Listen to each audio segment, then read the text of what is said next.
First up on the show, Kyiv has been targeted by the most powerful barrage of missiles and drones since the spring of this year. More than 20 missiles and drones were destroyed by air defense forces overnight. Russian forces launched groups of Iranian-made Shahid attack drones at the capital from different directions and launched missiles from an aircraft. This is in retaliation to the largest drone assault on a Russian airport by Ukraine. 4 Russian heavy transport planes were reportedly damaged.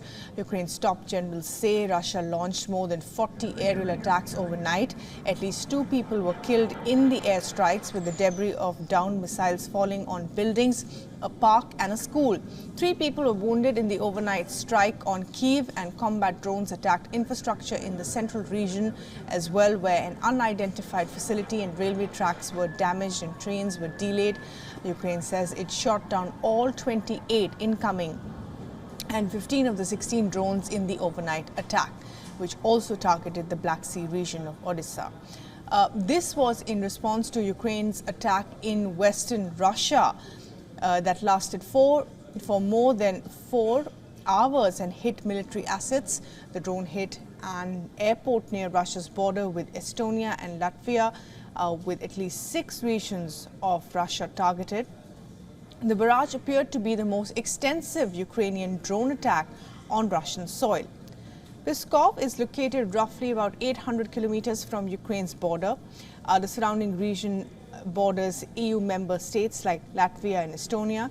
The regional governor said all Wednesday flights at the airport were cancelled until the nature of the possible damage to the runway could be clarified. State news agency TASS, citing emergency services, said that 4 Il-76 heavy transport planes had also been damaged. And airspace above Moscow's airport had also been closed. The region of Pskov was previously targeted by drones in May. Several hostile drones have reached Moscow and other Russian regions in recent months. The most dramatic of that strikes happened in May on the Kremlin itself, the seat of power in the Russian city. The Moscow region was struck at least 4 times last month.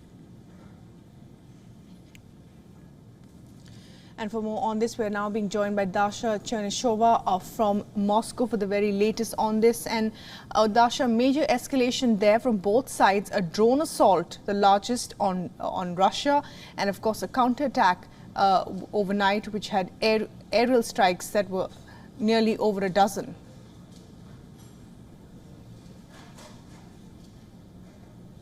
Well, that's right. Moscow has seen a series of attacks being carried out by the Ukrainian drones against the Russian soil. Several regions have been targeted, but of course everybody is talking about the situation in Pskov, where an airfield has been hit by the Ukrainian drones. We also have heard about Bryansk region being under the attack by the Ukrainian drones. Moscow region has seen a drone falling down after being intercepted by the Russian air defenses in the Ruza district of the Moscow region. In Voronezh region, most recently, we have heard from the local authorities about another drone attack. So certainly the Russian authorities are on high alert at the moment. The Kremlin has said that the Russian president is receiving an updated information as it happens about anything related to the so-called special military operation in Ukraine, as well as about those attempted attacks against the Russian soil. We also have heard from Maria Zakharova, spokesperson for the Russian Foreign Ministry, confirming that these attacks do prove the terrorist nature of what Russia describes as Kyiv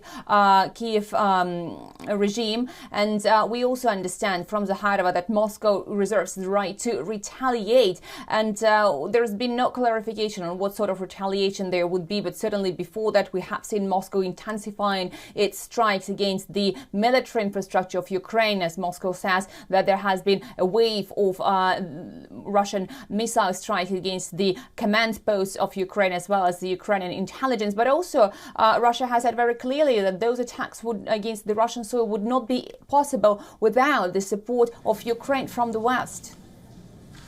Right. Dasha, thanks very much indeed for joining us with the very latest on what's happening on the ground as far as Russia is concerned.